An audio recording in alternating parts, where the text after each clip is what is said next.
Aujourd'hui, de plus en plus de scientifiques, de politiciens, d'astronautes, ainsi que le Pentagone, l'US Navy et les renseignements nationaux reconnaissent l'existence des ovnis et des extraterrestres. Les observations d'ovnis se multiplient et le nombre de crop circles augmente également. Parallèlement, l'existence de près de 5000 exoplanètes a déjà été confirmée et d'autres sont découvertes chaque année. Que signifient pour nous ces découvertes et ces observations?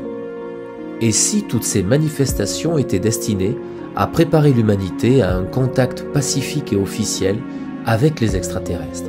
L'humanité gagnerait-elle alors à accéder à leur science avancée? Et si oui, comment devrions-nous entrer en contact avec eux?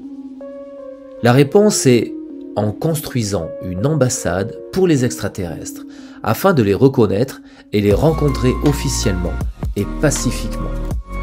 Nous sommes prêts. Une partie importante des fonds nécessaires à la construction d'une telle ambassade est déjà collectée et disponible. Notre organisation est prête à commencer la construction. Il ne reste plus qu'à trouver le pays d'accueil dans lequel nous construirons cette ambassade. Et le processus de sélection est déjà bien entamé. Le pays sélectionné deviendra le centre spirituel et scientifique de la planète pour les millénaires à venir. Le pays d'accueil devra être totalement indépendant. Il accordera aux extraterrestres en visite une immunité diplomatique complète. Le pays d'accueil fournira donc les autorisations nécessaires pour construire l'ambassade sur un terrain souverain. Le projet sera réalisé en 5 étapes. Première étape, sélection du pays d'accueil. Deuxième étape, construction d'une maquette de l'ambassade à l'échelle 1,5. Troisième étape, construction de l'ambassade elle-même.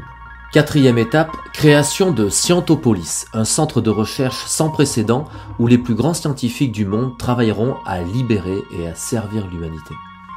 Cinquième étape, contact officiel avec les extraterrestres. Cette nouvelle ambassade extraterrestre, située dans un complexe futuriste, scientifique et touristique, sera un témoignage de l'évolution de notre civilisation, alors qu'elle atteint les étoiles. Le pays d'accueil deviendra la destination la plus importante de tous les temps. La construction de cette ambassade représentera un symbole fort de la volonté de l'humanité à vouloir entrer en contact avec une civilisation extraterrestre. C'est un symbole fort qui nourrit de grands espoirs en matière d'ouverture sur l'infini.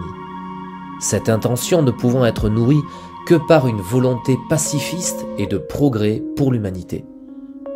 Elle est porteuse d'espoir et de grands bouleversements sur tous les domaines régissant nos sociétés, nos croyances, nos connaissances, nos philosophies, l'organisation même de notre société.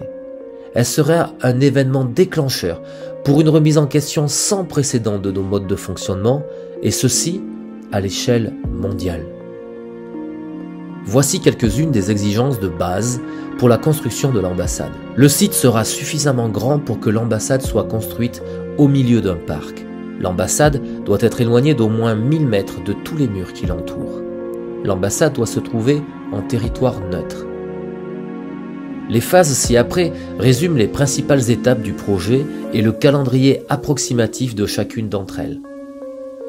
De 2019 à 2022, initiative diplomatique afin de parvenir à l'adoption d'un protocole sur les relations diplomatiques avec une civilisation extraterrestre. Organisation d'une conférence internationale au sujet du protocole diplomatique à mettre en place. De 2022 à 2025, analyse de l'emplacement du site, identifier les sites appropriés pour le projet de l'ambassade. De 2025 à 2027, acquisition du site. Le site retenu sera identifié, acquis et transféré au mouvement raélien international. Et un accord sera conclu concernant les principales infrastructures. De 2027 à 2030, planification et mise en œuvre.